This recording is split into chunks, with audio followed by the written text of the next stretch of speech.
تو ایک شخص نے حضور سے کہا کہ حضور مجھے کوئی وصیت کیجئے۔ حضور نے اسے ارشاد فرمایا کہ تو غصہ نہ کیا کر۔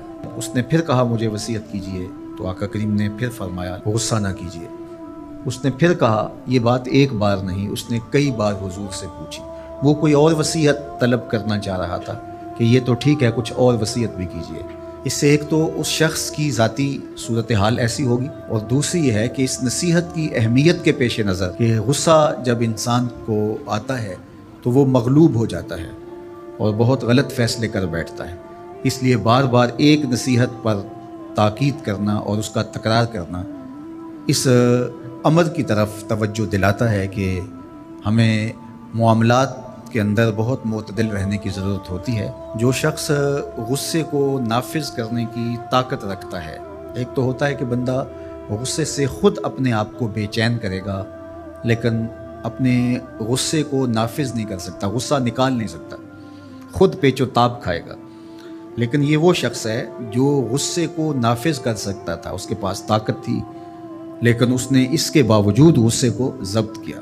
حضور علیہ السلام نے ارشاد فرمایا، قیامت کے دن اللہ تعالیٰ لوگوں کے سامنے اسے بلائے گا، تو اللہ تعالیٰ اسے اختیار دے گا کہ جنت کی حوروں میں سے جس کے ساتھ تم نکاح کرنا چاہتے ہو، جس کے ساتھ تم رہنا چاہتے ہو، تمہیں اس کا اختیار دیا گیا ہے، اس لیے کہ تم نے اپنے غصے کو ضبط کیا، اس کو نافذ کرنے کی طاقت کے باوجود۔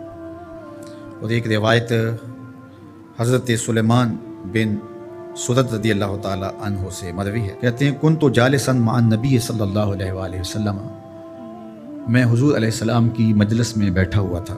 دو لوگ تھے، وہ آپس میں الجھ رہے تھے۔ ان میں سے ایک شخص کا چہرہ غصے سے سرخ ہو گیا، رگیں پھولی ہوئی تھیں، اور ایک دوسرے کے لیے سب و شتم کا ماحول پیدا ہو گیا تھا۔ اللہ کے رسول صلی اللہ علیہ وآلہ وسلم نے ارشاد فرمایا، میں ایسا کلمہ جانتا ہوں کہ اگر یہ کلمہ پڑھ لیں تو ان کا یہ غصہ زائل ہو جائے گا، ان کی جو کیفیت ختم ہو جائے گی۔ اور وہ کیا ہے؟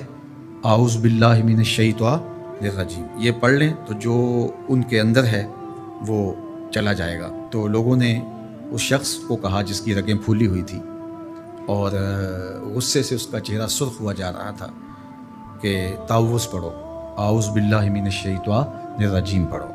اور یہ اللہ تعالیٰ نے قرآن مجید میں ارشاد فرمایا ہے کہ جب غصے سے انسان بے قابو ہو جائے تو اس کو چاہیے کہ وہ اپنے غصے سے باہر نکلنے کے لیے تعوذ پڑھے۔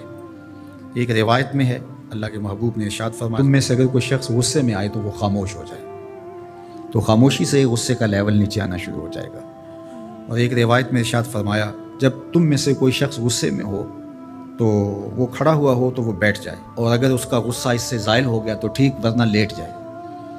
یعنی اگر وہ کھڑا ہو تو بیٹھ جائے، اور اگر بیٹھنے کے باوجود بھی غصہ ختم نہیں ہونے پا رہا تو لیٹ جائے، خاموش ہو جائے، تعوذ پڑھے اور بیٹھ جائے یا پھر لیٹ جائے۔ تو یہ چار صورتیں غصے کو کم کر دیتے ہیں۔ تو غصے کو نافذ کرنے کی بجائے کوشش کرنی چاہیے کہ غصہ جو ہے وہ فروغ ہو جائے، کیونکہ غصے میں انسان ایسے امور کر لیتا ہے کہ بعد میں اس کو سخت پچھتاوا